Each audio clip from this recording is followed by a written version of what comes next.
Bueno, creo que a esta altura de la noche no va a ser necesario que aclare quién es la niña. Dijo el escritor francés Georges Bataille en el 47, Auschwitz es la obra y el signo del hombre.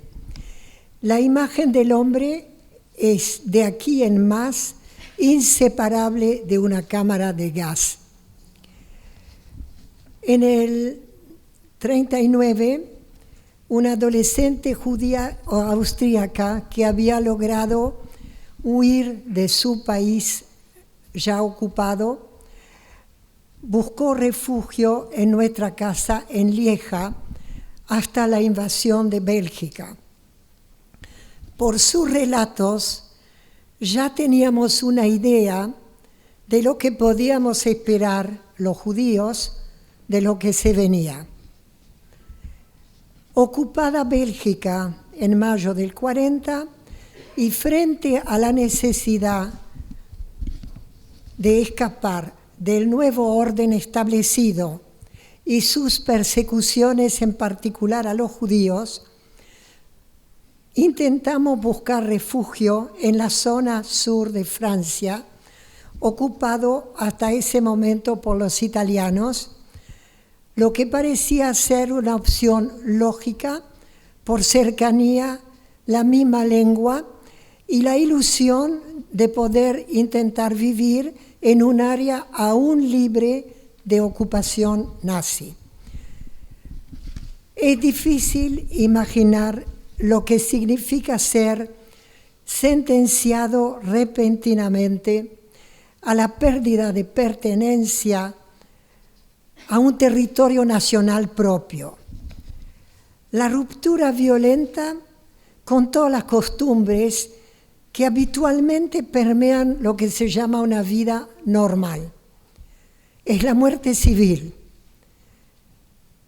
El miedo permanece y es permanente. Devenir súbitamente un objeto fatalmente descartable sin nombre propio, nuestro caso, sin escuela, sin testigos de una vida anterior ni amigos. Es escalofriante la sensación de no tener un lugar accesible en el planeta, ni espacio donde ir, donde poder quedarse. En definitiva, un gueto sin muros. Se podría decir acechado en todo momento por razias de la Gestapo, de los colaboracionistas locales y de las denuncias que abundaban en los vecindarios. ¿Cómo se adapta de golpe un niño a la pérdida repentina de todos sus referentes? Transformarse imprevistamente ni siquiera en otra persona, sino en una no persona. Un ser opaco buscando el anonimato y la invisibilidad como forma de protegerse del mal. Por más de 1000 días y sus noches duró nuestro exilio, recorriendo gran parte de Francia.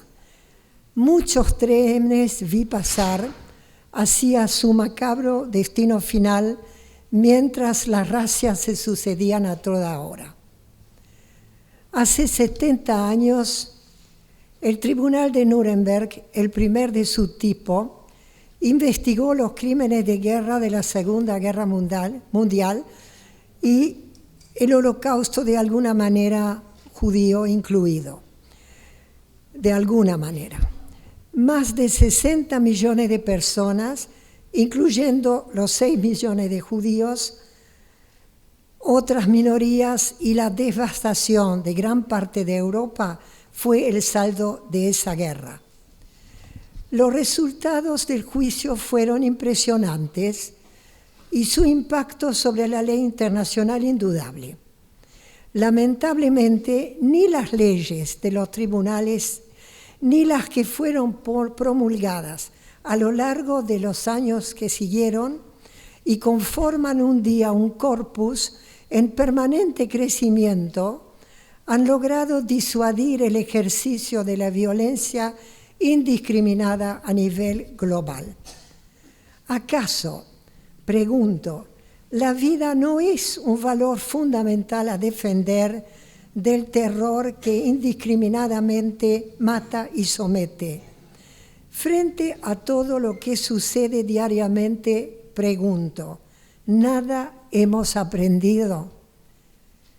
¿Cómo no se logró todavía transformar todo lo que sucede en una realidad pedagógica útil? Gracias.